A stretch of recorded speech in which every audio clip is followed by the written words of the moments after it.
Hi guys, you all are welcome on my YouTube channel my online classroom. और आज इस video में मैं आज आपको एक्सप्लेन करने वाली हूँ क्लास 6 का हिस्ट्री का चैप्टर 5 है ये the age of the Vedas. ठीक है, और देखिए इस चैप्टर को मैं नोट्स की हेल्प से समझाने वाली हूँ। और जैसे आपको पता है कि सारी इंपॉर्टेंट हेडिंग्स जो होती हैं वो मैं कैपिटल लेटर्स में मेंशन करती हूँ, और जो उसके अंदर का कंटेंट होता है, जो मेन कंटेंट होता है, वो मैं यहाँ पे पॉइंट्स में मेंशन करती हूँ। क्योंकि देखिए पॉइंट्स से क्या होता है ना कि हमें ईजिली समझ में आ जाता है चैप्टर, और लर्न भी बहुत ईजिली हो जाता है और बहुत अच्छा भी रहता है, बेटर भी रहता है अगर आप एग्जाम में भी पॉइंट्स में अपने आंसर्स को लिखें। ठीक है, तो और ज़्यादातर ट्राई करिएगा कि आंसर्स जो होती हैं वो अपनी अपनी लैंग्वेज में आप लिखा करिए। तो देखिए इस चैप्टर में हम पढ़ने वाले हैं, हम बिल्कुल कॉन्सेप्ट जो है वेदास का उसके बारे में पढ़ेंगे। अच्छा, आप अगर चैप्टर की हेडिंग देखें तो चैप्टर की हेडिंग है the age of the Vedas. तो देखिए एज यानी जिस दौर में वेदास लिखे गए, ठीक है, जो वेद थे वो जब लिखे गए जिस एज में, जिस पीरियड में, जिस टाइम में, उसी को हम बोलते हैं एज ऑफ द वेदास। ठीक है। अच्छा, इसके बाद हम समझेंगे कि वेदास का क्या मीनिंग होता है, क्योंकि हेडिंग में दो वर्ड हैं, एक तो एज है और एक है वेदास। तो एज का तो हमने इंट्रोडक्शन में जान लिया कि एज वो समय है जब वेदास को लिखा गया। अब देखिए वेदास का क्या मतलब है। तो देखिए हिंदू कल्चर में वेदास होते हैं, और यहाँ पे वेदास जो होते हैं उनका मीनिंग होता है नॉलेज। ठीक है, यानी ज्ञान। अच्छा, कितने टाइप के वेदास होते हैं, तो ये होते हैं टोटल हमारे पास 4 वेदास हैं। एक है ऋग्वेदा, सेकंड है यजुर्वेदा, थर्ड है सामवेदा और फोर्थ है अथर्ववेदा। ठीक है, तो आपको यहाँ से ये जो देखिए यहाँ पे क्वेश्चन ये बनता है, तो आपको ये अच्छे से लर्न करने हैं। ऋग्वेद है, यजुर्वेद है, सामवेद है और अथर्ववेद है। तो देखिए क्या क्या क्वेश्चन बन गया। एक आपका क्वेश्चन बन गया कि एज ऑफ द वेदास क्या है। ठीक है, फिर है आपका कि वेदास का क्या मीनिंग है, फिर कितने वेदास होते हैं, 4 होते हैं, उनके नाम। अच्छा, इन वेदास में है क्या क्या लिखा हुआ है।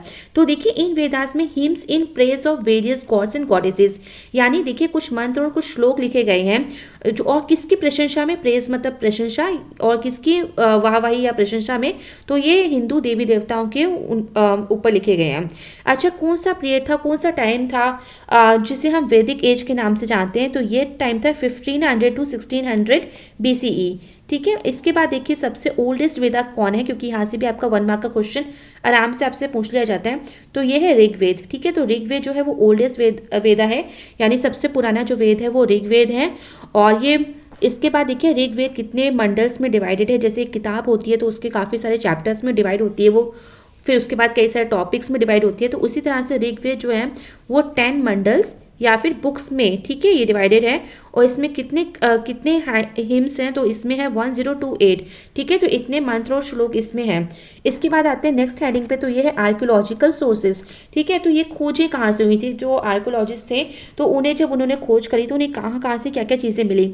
तो देखिए खुदाई में, ठीक है, एक्सकेवेशंस मतलब खुदाई जब हुई तो हस्तिनापुर और अतरंजी खेरा में एल्डेड मतलब बहुत सारी प्रोड्यूस, यानी बहुत सारी चीज़ें वहाँ पे मिली। क्या मिली, टाइप ऑफ पॉटरी। ठीक है, बर्तन मिले, कई तरह के जो पॉटरी थी वो मिली, जिन्हें पेंटेड ग्रे वेयर कहते थे। ठीक है, पेंटेड ग्रे वेयर। अच्छा, वेयर क्या होता है यहाँ पे, तो देखिए जैसे ग्लास वेयर हम बोलते हैं, तो कोई भी ऑब्जेक्ट, ठीक है, made from a particular type of material. तो कोई भी चीज़, कोई भी ऑब्जेक्ट होता है जो किसी भी पर्टिकुलर टाइप ऑफ मटेरियल से बना होता है तो हम उसको वेयर बोलते हैं। ठीक है, इसके बाद देखिए another type of pottery called black and red ware. तो यानी आप कलर से देख सकते हैं कि ग्रे कलर के होते थे, और कुछ जो होते थे दूसरी टाइप की पॉटरी मिले जिन्हें ब्लैक और रेड वेयर के नाम से जाना जाता था। तो आप याद रखिएगा कि हस्तिनापुर और अतरंजी खेरा से जो पॉटरी मिली वो एक थी ग्रे वेयर और एक थी ब्लैक एंड रेड वेयर। इसके बाद आते हैं डेली लाइफ पे, तो लोगों की लाइफ किस तरह से उस टाइम रही होगी। तो जो पीपल थे, जो लोग थे, वो ट्राइब्स में बटे थे, जैसे आज जातियों में बटे हैं, है ना, रिलीजन के बेसिस पे बटे हैं। तो उस टाइम ट्राइब्स होती थी, तो उन्हें हम जनास भी बोलते थे। ठीक है, जन्स बोल सकते हो, जनास बोल सकते हो। और etch tribe had a king, और हर एक ट्राइब का जो एक किंग होता था। अच्छा, जो राजा होता था, देखिए उसका चुनाव कैसे होता था, जैसे कोई स्ट्रांग है या फिर कोई बहुत ही नॉलेजेबल पर्सन है तो उस हिसाब से उसका चुनाव होता था। और हर ट्राइब में एक राजा, एक किंग और एक राजन होता था। अच्छा, इसके बाद देखिए 2 असेंबलीज होती थी, 2 असेंबलीज होती थी, एक सभा और एक समिति। अच्छा, सभा कौन सी होती थी? तो देखिए, सभा एक असेंबली होती थी जहाँ पे एल्डर्स और इम्पोर्टेंट जो पीपल होते थे ट्राइब के, ठीक है, तो पूरी पूरी जो इनकी जाति थी उनसे जो एल्डर और इम्पोर्टेंट पीपल होते थे वो इस मीटिंग को अटेंड करते थे।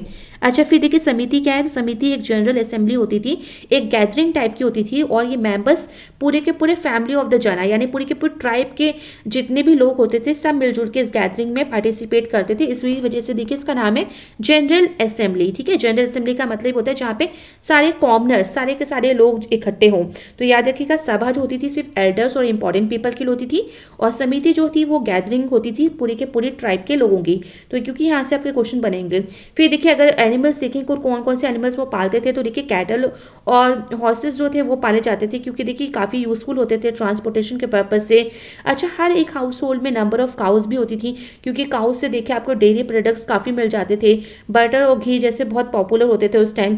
फिर इसके बाद नेक्स्ट देखिए सूरा और सोम से भी यहाँ से क्वेश्चन बनते थे। तो देखिए सूरा और जो सोम थे ये एक तरह के लिक्विड थे, ठीक है, एक तरह की ड्रिंक्स होती थी। तो सूरा एक लिक्विड ड्रिंक होती थी, और ये देखिए कॉमन फेस्टिव ओकेजन्स पे इसको पिया जाता था, ठीक है। तो ये चीज़ आपको याद रखनी है, जिस तरह से अल्कोहल वगैरह होता है तो उस टाइम सूरा जो था वो एक लिक्विड होता था जिसको कि कॉमन फेस्टिव जो त्यौहार आते थे उन ओकेजन्स पे पिया जाता था। इसके बाद देखिए जो सोम है, ठीक है, जो सोमा है यहाँ पे सोम लिखा है, ये जो एक ये भी एक कह सकते हो आप, ये भी पीने के लिए यूज़ किया जाता था, एक ड्रिंक होता था। और ये कैसे बनता था? ये मिल्क और जूस से बनता था, एक रेयर प्लांट जो माउंटेन्स पे पाया जाता था उससे ये मिलके बनाया जाता था।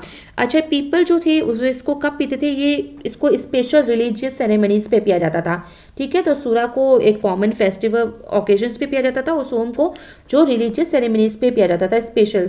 इस पर आते हैं ऑक्यूपेशंस पे। तो एग्रीकल्चर और जो कैटल रियरिंग है, यानी जो खेती है और जो एनिमल्स को पालना, ये एक कॉमन ऑक्यूपेशंस होता था उस टाइम। इसके अलावा भी देखिए जो लोग वहाँ रहते थे तो वो चैरियट मेकिंग, यानी जो रथ है रथ को बनाते थे, पॉटरी मेकिंग था, weaving, jewellery making, metal work था, कारपेंट्री, टैनिंग एंड फिशिंग, ठीक है। टैनिंग जो लेदर होता है, ठीक है, तो उसको साफ करते हैं। तो ये सारा काम जो है ये इस तरह के लोग जो थे वहाँ पे काम करते थे। फिर इसके बाद आते हैं दासास और दस्यूस, ठीक है। तो बिसाइड्स आर्यंस, क्योंकि उस सोसाइटी में आर्यंस लोग रहते थे, इसके अलावा जो भी लोग वहाँ रहते थे उनको दासास और दस्यूस के नाम से जाना जाता था। इनकी डिफरेंट लैंग्वेजेस होती थी, और दास का मतलब भी होता है स्लेव यानी गुलाम। तो ये बिल्कुल गुलामी करते थे, इनके मास्टर्स होते थे, उनके जैसे नौकर होते हैं आज के ज़माने में, तो उसी तरह से आर्यंस के एक कह सकते हो ये दास होते थे, उनके नौकर होते थे, स्लेव्स थे ये। और बहुत सारे जो दासास थे वो जो भी उनके मास्टर जो भी उन्हें काम देते थे वो काम ये करते थे। इसके बाद आते हैं नेक्स्ट हेडिंग पे, तो ये है इनाम गांव आ कैलकोलिथिक सेटलमेंट, ठीक है। देखिए इनाम गांव ये महाराष्ट्र में, आज का जो महाराष्ट्र है उस समय ये इनाम गांव वहाँ पे था, और ये one of the largest chalcolithic settlements है इंडिया की। तो एक सबसे बड़ी आप कह सकते हो सबसे बड़ी जो कैलकोलिथिक सेटलमेंट थी उनमें से ये एक था। अच्छा, कैलकोलिथिक का क्या मतलब होता है? तो देखिए कैलकोलिथिक उस time east and the south eastern Europe में जो बहुत सारे टूल्स और जो वेपन्स थे, ठीक है, जो भी चीज़ें थी वो कॉपर से बनी थी, ठीक है। तो कॉपर से बनी थी, तो उस टाइम यहाँ पे भी काफ़ी सारा जो मटेरियल मिला लोगों को, आर्कियोलॉजिस्ट को, वो कॉपर से बने पदार्थ मिले। तो क्योंकि कॉपर की खोज हो गई थी उस टाइम, तो कॉपर के समय में ये जब चीज़ें इस तरह के गाँव, इस तरह के जो भी सेटलमेंट्स मिली तो उनको एक कैलकोलिथिक सेटलमेंट्स के नाम से जाना जाता है। और इट हैज़ बीन एस्टिमेटेड, माना भी जाता है कि 1000 से, ठीक है, about 1000 people may have lived here. तो 1000 लोग जो थे वो यहाँ पे रहते थे, और the settlement lasted for over 900 years. और यहाँ पे जब लोग रहे तो 900 साल तक यहाँ पे रहते। आर्कियोलॉजिकल फाइंड्स में क्या क्या चीज़ें मिली? तो देखिए आर्कियोलॉजिकल फाइंड्स में इनाम गांव में 134 मड हाउसेज मिले, यानी मिट्टी के घर मिले, उनको खुदाई में ढूंढा गया। अच्छा, बहुत सारे घर जो थे वो रेक्टेंगुलर शेप में थे, और 1 या 2 कमरे होते थे उन वहाँ पे मिले। बट कुछ घर ऐसे भी था, जैसे कि एक रूलिंग माना जाता है कि एक घर ऐसा भी था जिसमें 5 रूम्स मिले। तो 5 रूम वाला घर माना गया, जो रूलिंग चीफ होगा, जो हेड होगा, ठीक है ना, उस गांव का, जिस तरह से आज सरपंच और मुखिया होते हैं, तो इस टाइप का कोई रूलिंग जो चीफ होगा उसका घर था जिसमें 5 कमरे थे, और हर एक घर के आगे ग्रैनरी थी, ठीक है, ग्रैनरी जहाँ पे अनाज को स्टोर किया जाता था, अनाज को रखा जाता था। और देखिए चीफ मान सकते हैं कि जो इस घर के, ठीक है, रूलिंग चीफ हाउस के बाहर एक ग्रैनरी भी मिली, बहुत बड़ी ग्रैनरी। तो माना जाता है कि चीफ जो है वो सभी फार्मर से, है ना, ग्रेन्स लेके कलेक्ट करके उसको वहाँ पे स्टोर करता था। अच्छा, उसके बाद देखिए घरों में और क्या मिला? तो ओवल शेप पिट्स मिली, जो जिसका इस्तेमाल होता था, ठीक है, जैसे ओवल शेप का गड्ढे बना के उसमें फूड कुक होता था। तो इस तरह की वहाँ पे ये ओवल शेप पिट्स भी मिले, स्टोन टूल्स मिले जिनका उपयोग जो था पेड़ों को काटने के लिए, मीट को, स्किन एनिमल्स को, इस सब को निकालने के लिए स्टोन टूल्स का इस्तेमाल होता था। Most of the pots are red in colour, बहुत सारे जो बर्तन वहाँ मिले वो रेड कलर के मिले। कॉपर टूल्स वहाँ मिले, जैसे देखिए मैंने बताया था कैलकोलिथिक एज है तो बिल्कुल कॉपर टूल्स और ऑर्नामेंट्स वहाँ पे मिले। अच्छा, बीड्स मेड ऑफ टेराकोटा, देखिए बीड्स मतलब जैसे आपने देखा होगा मोती व मनके जो होते हैं जिससे हम मालाएं बनाते हैं, बीच में आप कहते हो छेद एक होता है जिससे ना उसको अ, धागे निकाल निकाल के, तो इस तरह से एक मालाएं बनाई जाती थी तो उसको बीड्स बोलते हैं। तो ये लकड़ी, शीशे, प्लास्टिक, किसी भी चीज़ की हो सकती है। अच्छा, ये देखिए तो ये क्या चीज़ें हैं, फिर ये बीड्स मिली टेराकोटा की, सेमी प्रेशियस स्टोन्स मिले, एवरी मिली, और हैव ऑल्सो बीन फाउंड, ठीक है, तो हाथी दांत के बने हुए ऑर्नामेंट्स, ये सब चीज़ें भी वहाँ मिले, एवरी मतलब ये। और ये देखिए टेराकोटा क्या है, देखिए बर्तन, आभूषण आदि बनाने में प्रयुक्त होने वाली, ठीक है, और ये पकी मिट्टी होती थी, तो पकी हुई मिट्टी जिसको आग में पकाते थे और ये लाल भूरे रंग की होती थी, तो इसको हम टेराकोटा बोलते हैं। तो बीड्स जो थी उस टाइम इन चीज़ों की बनाई जाती थी, यानी टेराकोटा यानी पकी हुई मिट्टी की बनाई जाती थी। Terracotta figures have been found, और इसी तरह से देखिए टेराकोटा फिगर्स भी यहाँ पे जो मूर्ति हैं जो आग में पकाई हुई पकी मिट्टी से बनाई गई थी, तो वो भी यहाँ पे मिली हैं। यहाँ के जो लोग थे वो बुल और फीमेल गॉडेसेस की पूजा करते थे क्योंकि उनकी मूर्तियाँ भी यहाँ पे मिली हैं। सीड्स और थाउजेंड्स ऑफ एनिमल बोन्स भी यहाँ पे मिली हैं खुदाई करते टाइम, तो इससे एक आइडिया लग जाता है कि उस समय के जो लोग थे वो अपने खाने में अनाज का भी इस्तेमाल करते थे और साथ ही एनिमल्स का भी इस्तेमाल करते थे।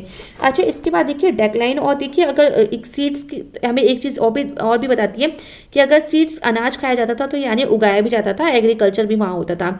अब आते हैं डेक्लाइन में कि किस तरह से माना गया कि शायद क्या वजह रही होगी जिसकी वजह से ये जो पूरा का पूरी सेटलमेंट थी इनाम गाँव की वो एकदम नष्ट हो गई, खत्म हो गई। तो माना जाता है कि शायद फार्मिंग जो थी वो धीरे धीरे कम होती गई, डेक्लाइन मतलब खत्म होती गई। और रीज़न क्या था, रीज़न ये था कि शायद बारिश बहुत कम होने लगी और बारिश की कमी की वजह से जो सॉइल की फर्टिलिटी है वो कम होने लगी। अच्छा, इसके बाद देखिए people begin relying more on hunting and gathering food, और एक ये भी कारण था कि जब फर्टिलिटी कम होने लगी तो लोग ज़्यादा से ज़्यादा जो थे वो हंटिंग, शिकार करने पे निर्भर हो गए। गैदरिंग फूड यानी जंगलों में जो पेड़ पौधे थे उनसे अपना खाना कलेक्ट करने के लिए मजबूर हो गए। फिर तो ये भी एक रीज़न है कि जब सफिशिएंट फूड नहीं मिला उनको तो डेक्लाइन हो गई सेटलमेंट्स। इसके बाद आते हैं नेक्स्ट टॉपिक पे, तो ये है मैगालिथ्स, ठीक है, द मैगालिथ्स। तो देखिए वर्ड का मीनिंग समझना बहुत इंपॉर्टेंट है। तो मैगालिथ का लिटरली मीनिंग होता है बिग स्टोन्स यानी बड़े बड़े पत्थर। अच्छा, ये किस किस जगह पे इंडिया में पाए गए, तो देखिए जो डेक्कन इलाका है, ठीक है, साउथ इंडिया है, नॉर्थ ईस्ट है, नॉर्थ वेस्ट है, स्पेशली कश्मीर हो गया।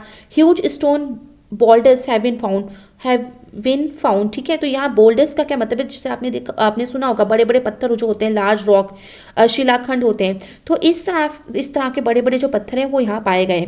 अच्छा, ये जो generally arrange in a circular pattern, जो मैगालिथ्स होती हैं वो सर्कुलर पैटर्न में अरेंज होती हैं, और ये किस लिए इस्तेमाल होती हैं, तो ये मार्क ग्रेव्स और ब्यूरियल साइट्स, ठीक है, तो ये जैसे कब्रिस्तान होते हैं, जो कब्र होती हैं जहाँ दफनाया जाता है लोगों को, तो डेड बॉडीज को, तो उनको मार्क करने के लिए इनका उपयोग होता था।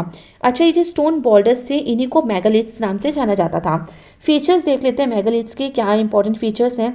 तो मैगालिथ ब्यूरियल्स जो होते थे वो वर अंडरग्राउंड, और जो मैगालिथ्स होते थे वर प्लेस ऑन द सरफेस, यानी जो बड़े बड़े पत्थर होते थे वो सरफेस पे रखे जाते थे ऊपर कब्रों के, ठीक है, burials as a burial spot दिखाने के लिए कि हाँ यहाँ पे एक पर्सन की ये कब्र है, ग्रेव है, तो इस तरह से इनका उपयोग होता था। अच्छा, many objects have been found in the graves, इसके साथ ही देखिए ग्रेव्स में बहुत सारी चीज़ें मिली भी हैं आर्कियोलॉजिस्ट को, जैसे कि ह्यूमन स्केलेटन्स मिले हैं, पॉटरी मिली है, एग्रीकल्चरल टूल्स मिले हैं, वेपन्स मिले हैं, और साथ ही ऑर्नामेंट्स मिले हैं।